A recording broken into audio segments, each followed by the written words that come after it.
Suckler numbers in Ireland have been in decline now for a number of years. So the specialty beef product, the real high quality beef product, isn't available to the extent that it was. On the other hand, the dairy industry expansion over the past decade has meant that there's more of a dairy breed influence in the cattle that's going into the beef factories.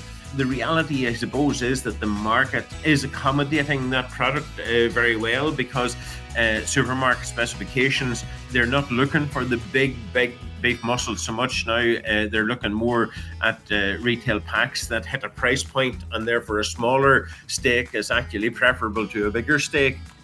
Hello and welcome to the Beef Edge, the Teagasc beef podcast, for all your latest news, information and advice for Irish beef farmers.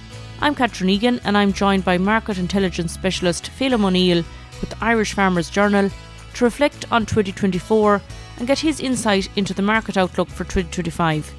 Phelim, you're very welcome. Overall, 2024 was a good year for beef price across all categories of stock. 2024, if we could replicate 2024 in 2025 in the beef sector, I think most farmers would be fairly happy with that. It was a year that there were certainly plenty of weather difficulties for producers in all commodities along the way. But thankfully, the tail end of the year, weather even improved, and there was a late grazing season that perhaps couldn't have been foreseen back in the middle of the summer. Market prices on beef kept improving as the year went on, and we didn't, traditionally we have a slump in the autumn whenever the peak selling season is on it. But this year that slump didn't happen. In fact, the opposite occurred, that we went into a steady climb, if you like, in the final weeks of 2024.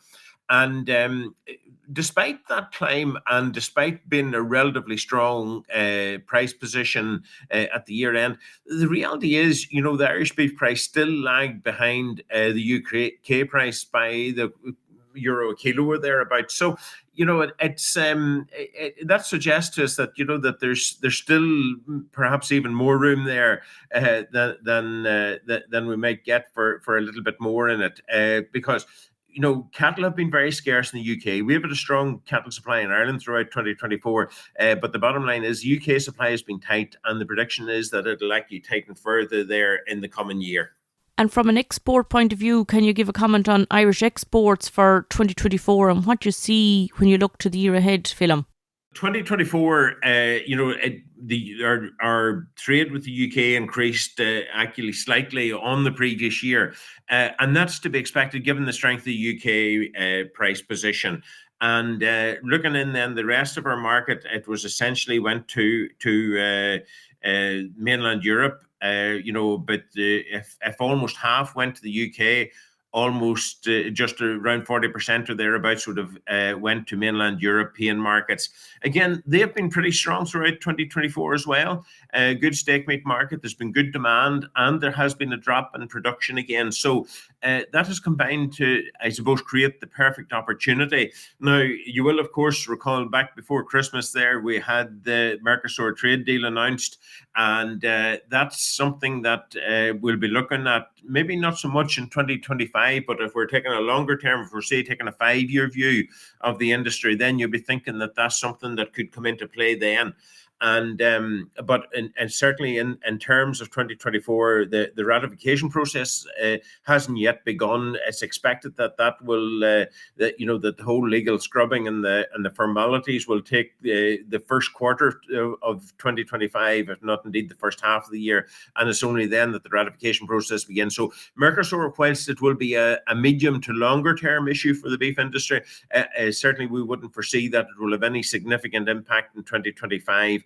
And the other feature then, I suppose, is, well, what about Irish exports beyond UK and European Union? That remains something of a struggle, although there was a bit of a bounce back in 2024 to the US, but it still remains a very, very small volume market, despite the fact that US beef imports are increasing strongly. Tariff barriers there is a big part of our problem, where Australia and New Zealand can sell into that market without any tariffs. Irish beef faces a 25% tariff. So it makes it very difficult to penetrate that market, and we remain outside of the Chinese market. So the wider global picture perhaps isn't so strong, but that's more than offset by the strength of the UK demand and indeed in mainland Europe. And you mentioned there, Phelim, overall beef production has decreased in Ireland and within the EU. What challenges or opportunities do you think that might have?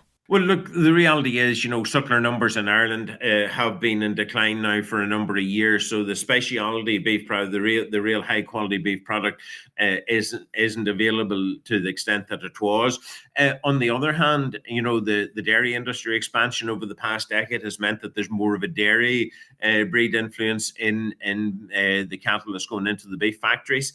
Now, the reality, I suppose, is that the market is accommodating that product very well, because supermarket specifications, they're not looking for the big muscles, beef muscles so much now. They're looking more at retail packs that hit a price point, and therefore a smaller steak is actually preferable to a bigger steak.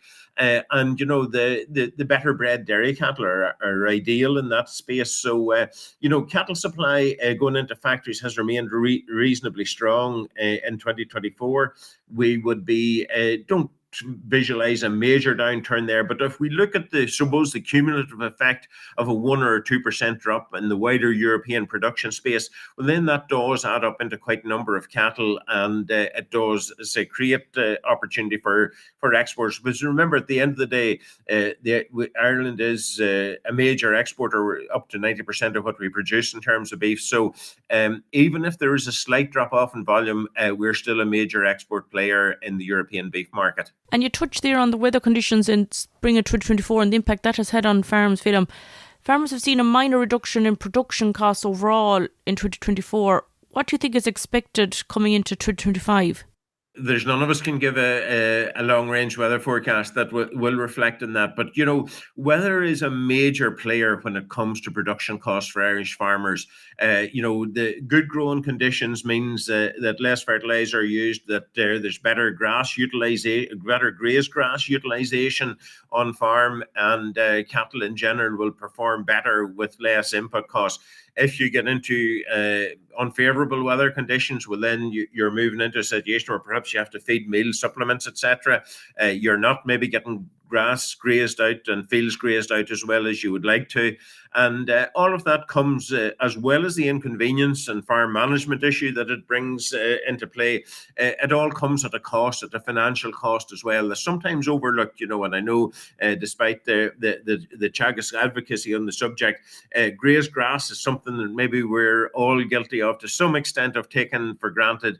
And it does make a difference, certainly to the farm bottom line at the end of the year, if we can get the maximum amount of feed into our beef cattle from what they graze and collect for themselves from the fields, as opposed to what we have to feed to them, whether that's through silage or through meal supplements.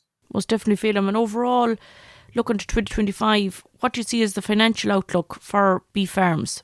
Well, certainly the earlier part of the year, we would expect that we can continue to, if you like, maintain prices, I suppose, somewhere close to where they are. When we've had, I suppose, the post-Christmas cooling off period, if you like, that could lead to some little bit of, as credit card bills hit in January, perhaps beef could be one of the discretionary purchases that does take something of a hit. And the other reality of life is, we've had rising farm gate prices throughout 2024, even higher prices in Britain, and those will get passed into the retail end of the supply chain and the food service and the catering and hospitality supply chains.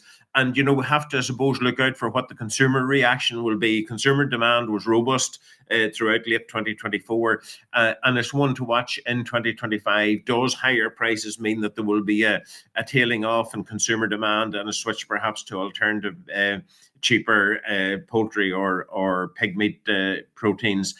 Those are I suppose, the basic unknowns. But look, from a supply point of view and on a global supply basis, it looks that in terms of the amount of beef that will be looking for a home, the volume of it in Europe certainly will be slightly lower in 25 than it was in 24. The volume in the US continues to be low, and their exports would have declined sharply in 2024. So, you'd be hoping that would certainly maintain a strong base in Irish beef prices going into the first quarter of this year. That's great, Phelim. Thanks very much, and wishing you and all the listeners a very happy new year and all the best in 2025. Thanks, Catherine. You can catch up on all other shows and interviews from the Beef Edge podcast on the Teagasc website at teagasc.ie, or you can listen on Apple and Google Podcasts as well as Spotify. Don't forget to rate, review and subscribe so you never miss a show. For all other updates from our beef programme, keep an eye on our Twitter and Facebook pages. Until next time, I'm Catherine Egan, and thanks for listening.